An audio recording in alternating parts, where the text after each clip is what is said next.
Pria bertato jembatan Ampera ditangkap polisi Polrestabes Palembang, ini penyebabnya. Seorang pria bertato jembatan Ampera di bagian dada harus berurusan dengan polisi Polrestabes Palembang.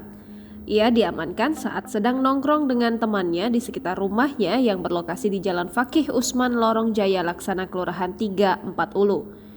Pria bernama Irwan Daud, warga Jalan Fakih Usman, Kelurahan 3 Ulu, Kecamatan SU1 Palembang, ditangkap karena kedapatan membawa senjata tajam. Kasat Reskrim Polrestabes Palembang Kompol Triwahyudi membenarkan pihaknya sudah mengamankan seorang yang kedapatan membawa senjata tajam. Lalu dilakukan penggeledahan, maka ditemukan sajam yang dibawa tersangka.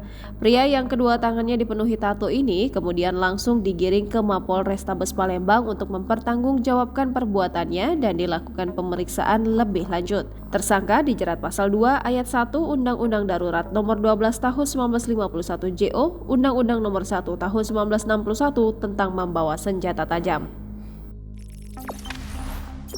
Jangan lupa subscribe, share, komen, dan like ya.